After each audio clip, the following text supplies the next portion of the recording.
Assalamualaikum warahmatullahi wabarakatuh para Evan Villa. Jumpa lagi di channel Evan Farluk.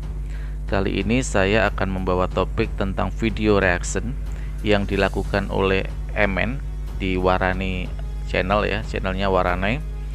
Yang saya tidak tahu kenapa tiba-tiba dia mereaksi video saya, diskusi saya, debat saya dengan Rudy Yohanes yang bahkan video itu sudah cukup lama. Tiba-tiba dia reaksi, bukannya menanggapi video saya tentang tantangan saya tentang pasukan gajah, tapi dia malah mereaksi video saya dengan Rudy Yohanes. Saya kira dia melakukan reaksi video yang saya dengan Rudy yang sudah lama itu untuk menutupi rasa malunya terhadap netizen dia tentang data-data dia yang dibongkar tentang perang gajah ya, tentang pasukan gajah. Oke, para Evan Villa, kita simak reaksi video si MN. Video yang direaksi oleh MN itu sendiri adalah video lama saya, video 9 bulan yang lalu diskusi saya dengan Rudy Yohanes. Waktu itu debat saya dilakukan di channelnya Bang Julius di HMC. Rudy waktu itu menantang saya untuk berdebat. Yang bikin saya agak heran, kenapa tidak mereaksi video saya yang terbaru tentang subhat dia pasukan gajah, yang ada pasukan gajah yang bisa melintasi gurun Saudi Arabia. Kenapa itu yang tidak dibahas? Saya kira dia malu dan terkena pukulan telak atas data-data palsu yang disajikan kepada netizennya. Sehingga untuk menutupi rasa malu itu, dia menggunakan konten lama saya untuk menutupi rasa malu terhadap netizennya. Jadi saya kira apa yang dilakukan MN ini malah kembali sebagai bentuk kepengecutan dia. Tidak berani melayani debat dengan saya secara fair. Ayo MN, itu kan tantangan saya waktu di konten saya tentang pasukan gajah. Tapi malah dia mereaksi video lama. Ini adalah bentuk kepengecutannya dia. Dan saya herannya netizennya masih saja percaya sama orang-orang tipikal seperti ini. Ya kalau memang kalian kira MN itu pemberani dan data-datanya benar, suruh MN debat sama saya. Berapa kali saya sudah menantang dia. Jangan cuma gosip di channelnya doang. Buktikan kemampuan Anda diskusi. Buktikan kemampuan akademisi Anda dalam berdiskusi. Ayo tunjukkan. Saya memberi ruang yang cukup luas. Silakan di channel manapun, bahkan di channel Kristen manapun. Terserah. Yang penting ada moderator, ada waktu yang adil. Silakan tentukan MN. Saya selalu mengatakan itu karena saya tidak mau dikatakan oleh orang-orang bahwa saya tidak berani debat di channel Kristen. Tidak. Silakan tentukan di channel Kristen. Di channel mana? Asal satu ada moderator dan yang kedua timer yang adil. Itu saja permintaan saya. Oke, para Evan Villa, mari kita bahas tentang reaksi video yang mereaksi poligami ya, tentang diskusi saya dengan Rudy Yohanes. Kita bedah satu persatu para. Nah, itu yang di layar adalah thumbnail dari kontennya si MN yang membahas tentang diskusi saya dengan Rudy Yohanes tentang poligami. Di video yang sudah saya tonton, dia membuat beberapa kesalahan fatal yang bahkan tidak pernah saya ucapkan. Yang dia katakan Georgia, Skandinavia, yang bahkan tidak saya katakan. Itu yang pertama. Yang kedua, data-data dia tentang bahwa yang dinikahi Rasulullah adalah semuanya adalah janda-janda kembang. Ini nanti kita bantah ya. Dan tentang komposisi jumlah penduduk wanita dan pria ya, yang saya sebutkan tadi, Georgia, Amerika, Rusia ya. Nanti kita bahas satu persatu para Evan Villa. Nah, yang kita bahas sekarang pertama kali adalah Georgia. Dasar utamanya karena jumlah laki-laki jauh lebih banyak dari wanita. Bahkan jumlah wanita jauh lebih banyak dari laki-laki. Itu tadi adalah video dari cuplikan channelnya MN yang mereaksi debat saya dengan Rudy Yohanes.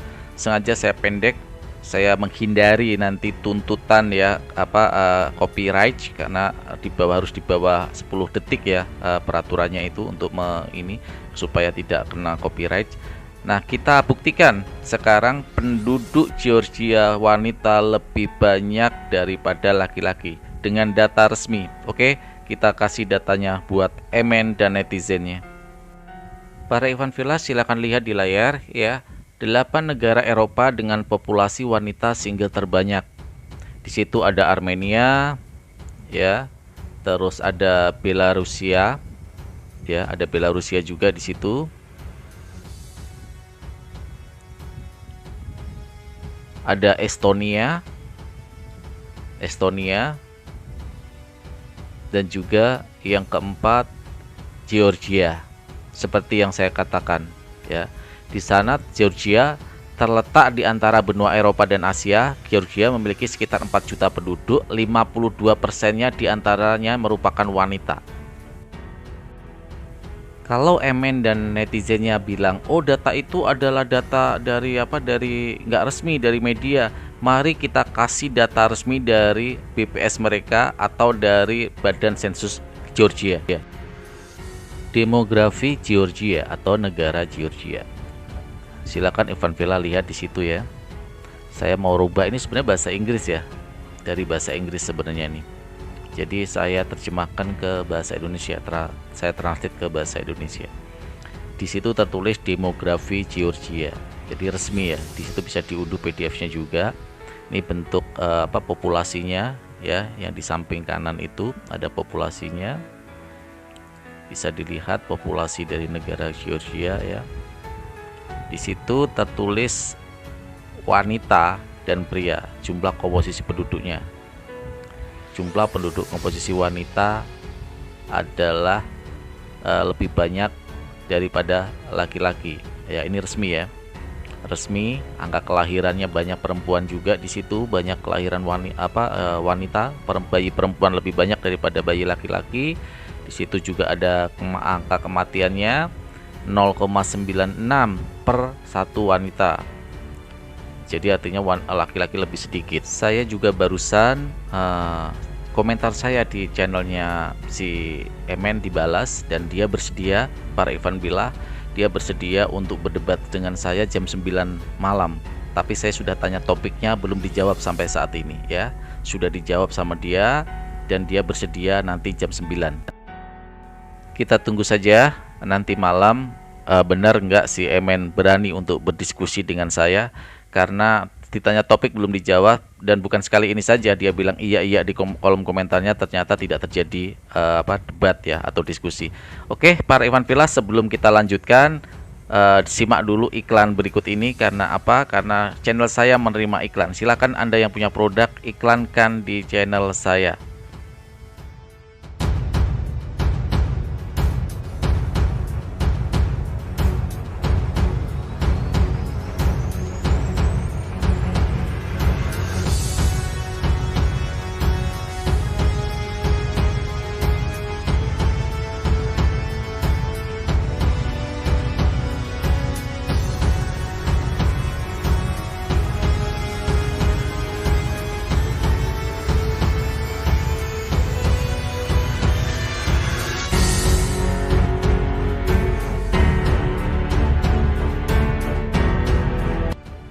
Nah, itulah iklan. Silakan untuk ini ya, pesan kalau yang tertarik dengan kaos atau produksi yang mengiklankan kepada saya itu produknya. Kenapa saya pasang iklan? Karena kami channelnya belum monetis, channel saya belum monetis. Jadi untuk operasional channel ini, makanya saya menerima iklan seperti itu ya. Ivan Villa, siapa yang punya produk silakan untuk pasang iklan, dan saya buatkan video seperti di atas. Untuk subhat atau fitnah yang tentang usia istri Nabi dinikahi janda-janda kembang semuanya, mungkin nggak perlu kita bahas ya para Ivan Villa, karena saya yakin para Ivan Villa juga sudah tahu semua. Sebagai contoh, Khadijah radhiyallahu anha dinikahi umur 40 tahun ya. Terus Saudah dinikahi ketika usia 55 tahun. Artinya kita tidak perlu bahas masalah itu. Kita bahas masalah poligaminya sebenarnya seperti apa sih di dalam Islam dan di dalam Kristen. Kita bahas dulu tentang Quran surat An-Nisa ayat 3, karena ayat ini yang selalu jadi landasan subhat mereka, para pembenci Islam. A'udzubillahi minasyaitonirrajim. Bismillahirrahmanirrahim. Dan jika kamu takut tidak akan dapat berlaku adil terhadap hak-hak perempuan yatim bila mana kamu mengawininya, maka kawinilah wanita-wanita lain yang kamu senangi, 2, 3, atau 4. Kemudian jika kamu takut tidak dapat berlaku adil, maka kawinilah seorang saja atau budak-budak yang kamu miliki. Yang demikian itu adalah lebih dekat tidak berbuat aniaya. Shadaqallahul Adzim, Quran surat An-Nisa ayat 3. Jadi di sini sebenarnya asbabun nuzulnya adalah yatim, anak yatim perempuan. Dahulu di zaman Rasulullah, di zaman kafir jahiliyah itu ada kebiasaan mereka ya yang bapaknya meninggal atau anak-anak yatim perempuan ini dipiara oleh mereka, dirawat oleh mereka. Setelah besar dengan alasan ingin menguasai hartanya, makanya mereka beralasan untuk menikahinya. Jadi untuk menguasai hartanya, makanya di situ redaksionalnya adalah anak yatim sebenarnya. Karena sering dimanfaatkan oleh mereka ketika bapaknya meninggal karena perang atau meninggal karena apapun itu, ketika mereka menjadi yatim dirawat, setelah besar mereka pura-pura dinikahi untuk mengambil hartanya. Itulah asbabun nuzul turunnya ayat ini sebenarnya ya para ikhwan fillah. Tapi sebenarnya di dalam Al-Qur'anul Karim itu ada dua asas dalam pernikahan. Jangan lupakan itu, yaitu asas monogami dan asas poligami. Allah Subhanahu wa Ta'ala memperbolehkan poligami itu dengan syarat-syarat harus adil. Syarat-syaratnya sangat ketat sekali. Mengenai keadilan ini harus dikaitkan dengan ayat yang lain, yaitu firman Allah Subhanahu wa Ta'ala di Quran surat An-Nisa ayat 129 yang berbunyi a'udzubillahi minasyaitonirrajim, bismillahirrahmanirrahim. Dan kamu sekali-kali tidak dapat berlaku adil di antara istri-istrimu, walaupun kamu sangat ingin berbuat demikian. Karena itu janganlah kamu terlalu cenderung kepada yang kamu cintai, sehingga kamu biarkan yang lain terkatung-katung. Dan jika kamu mengadakan perbaikan dan memelihara diri dari kecurangan, maka sesungguhnya Allah Maha Pengampun dan Maha Penyayang. Shadaqallahul Adzim. Dan jika kamu mampu berlaku adil, lihat, dan jika kamu mampu berlaku adil dan terdapat alasan yang kuat untuk poligami, maka hal itu adalah solusi bagi keadaan tertentu. Jadi di situ cuma solusi, poligami itu cuma solusi dan harus adil dan mampu. Tapi siapa yang bisa adil seperti di dalam Quran surat An-Nisa 129 itu? Ya. Sekarang yang pertama asas diperbolehkan karena itu adalah darurat sebenarnya, sesuatu yang darurat atau sesuatu yang darurat. Yang pertama, istri mandul. Apakah kalau istri kita mandul terus kita pengen punya keturunan kita tidak poligami? Atau main cerai aja, main ini aja. Poligami justru untuk menyelamatkan supaya wanita itu tetap dalam perlindungan kita. Ya, itu yang pertama. Yang kedua, istri yang mempunyai penyakit yang dapat menghalangi suaminya untuk memberikan nafkah batin. Ada seperti itu. Ketika istri tidak punya gairah sama sekali. Terus suaminya mau kalau tidak poligami mau apa? Apa mau zina? Dengan pelacur atau dengan siapa? Kan ini tidak boleh. Justru Islam itu ada kedaruratan yang dilingkupi oleh hukum-hukum Islam. Itulah indahnya Islam gitu. Yang ketiga adalah bila suami mempunyai kemauan seks yang sangat besar atau yang istilahnya adalah hiperseks. Laki-laki yang mempunyai hiperseks seperti ini ketika istrinya haid, seumpama contoh selama seminggu atau 10 hari haid gitu.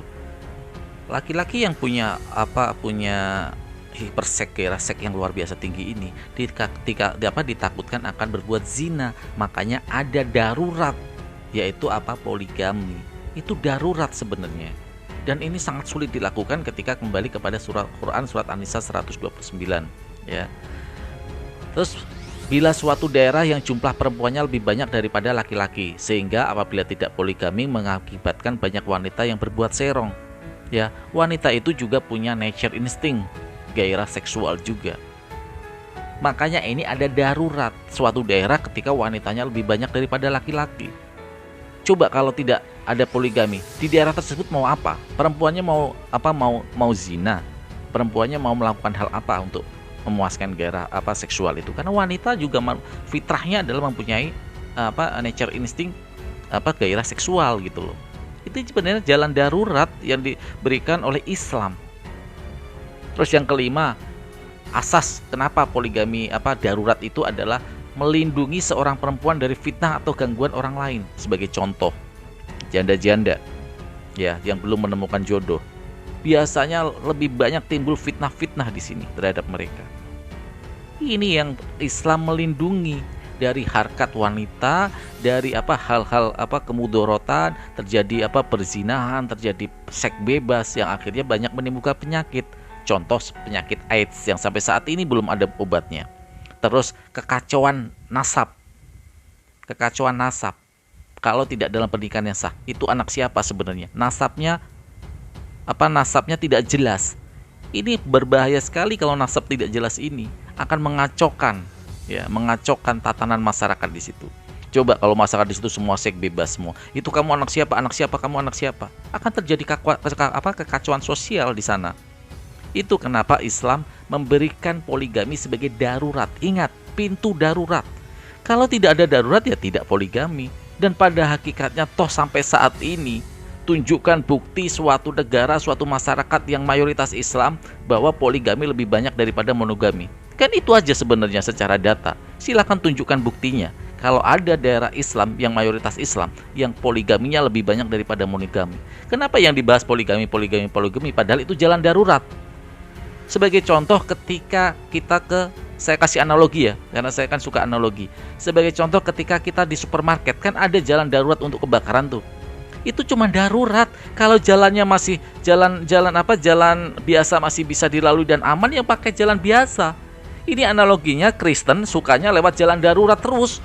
Kalau mau ke supermarket maunya lewat jalan darurat terus. Padahal jalan biasanya, jalan normalnya masih bisa dilewati, masih bisa dilewati dengan baik. Ini yang mereka pembenci Islam ini tidak paham bahwa poligami adalah darurat dari suatu masalah-masalah yang urgent, yang sesuatu yang tadi 5 asas tadi. Istrinya mandul. Yang kedua, istrinya punya kelainan, tidak punya gairah seksual sama sekali. Ketiga, ketika si laki-laki gairah seksnya tinggi luar biasa.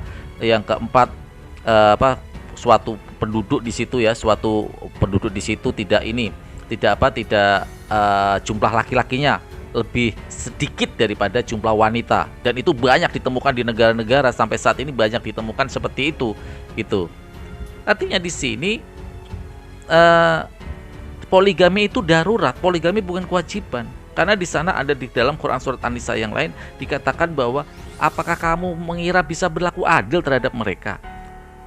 Ini akan sulit sekali dilakukan gitu loh. Tetapi bila darurat itu memang terpaksa harus dilakukan, Islam mewadahi itu dalam khazanah yang darurat dan sangat ketat hukum-hukumnya.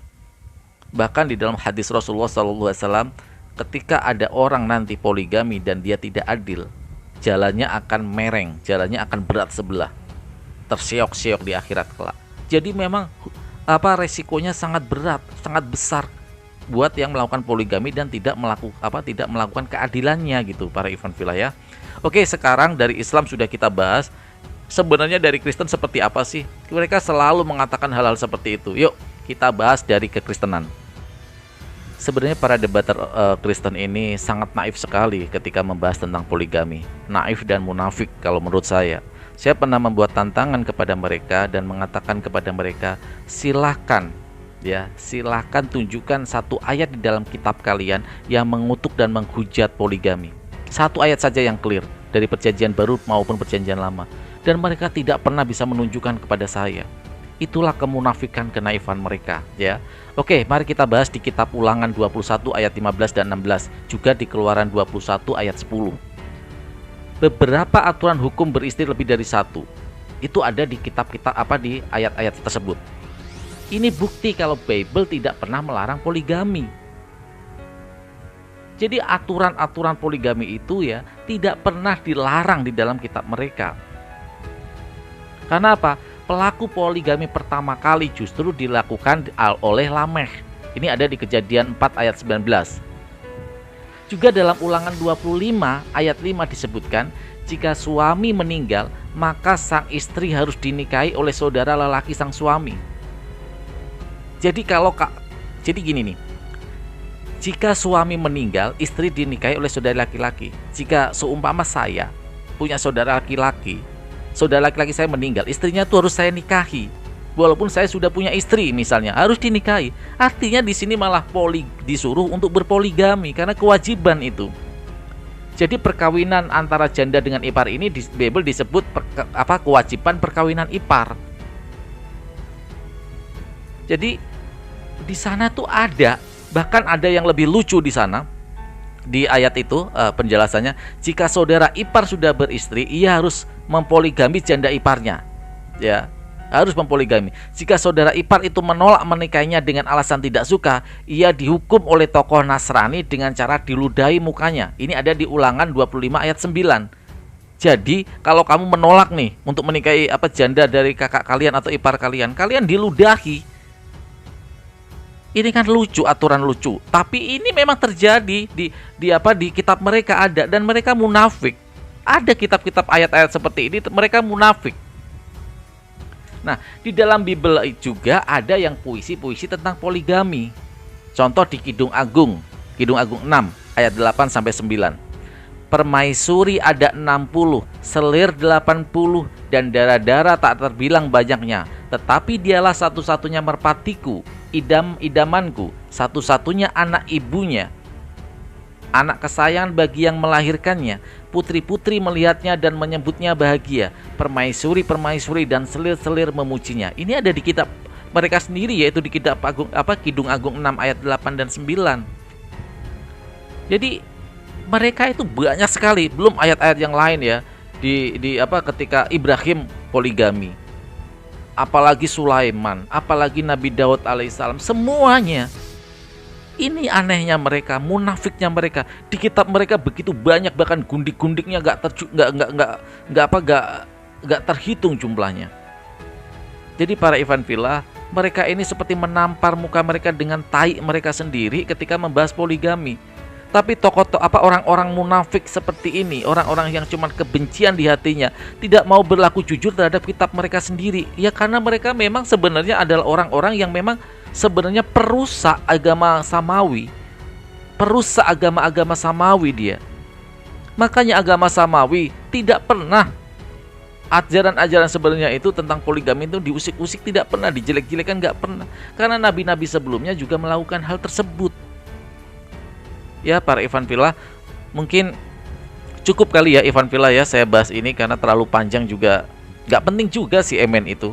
Ya, kita buktikan saja di kolom komentarnya dia, katanya jam 9 nanti dia mau untuk melayani saya untuk diskusi. Bahkan saya suruh untuk di tempat dia, topiknya silahkan pilih. Kalau masih seperti itu juga dia tidak berani ya, karena sudah sering kali dia seperti itu para Ivan Villa. Di komentar, oke, ayo Farhan, ternyata kosong, zong. Nggak ada balasan lagi untuk diskusi ya.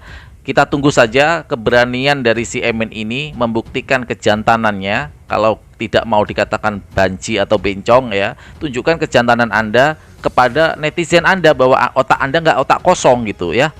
Jadi Emen, saya tunggu nanti malam kamu. Saya cukupkan di sini dulu para Ivan Villa ya, tentang membahas reaksi video yang dibuat Emen kemarin. Saya ucapkan banyak-banyak terima kasih juga kepada kalian yang masih setia di channel Farhan Farluk. Semoga topik kita, konten kita kali ini ada manfaatnya. Jika ada kesalahan kata atau tidak nyaman, mohon maafkan saya sebesar-besarnya. Itu adalah kedhaifan dan kefakiran ilmu saya. Tapi jika ada yang bermanfaat, itu semua berasal dari Allah Subhanahu wa Ta'ala. Saya ucapkan banyak-banyak terima kasih kepada para Ivan Villa semua. Selamat menunaikan ibadah puasa dan sebentar lagi Lebaran. Wabil taufik wal hidayah. Wassalamualaikum warahmatullahi wabarakatuh.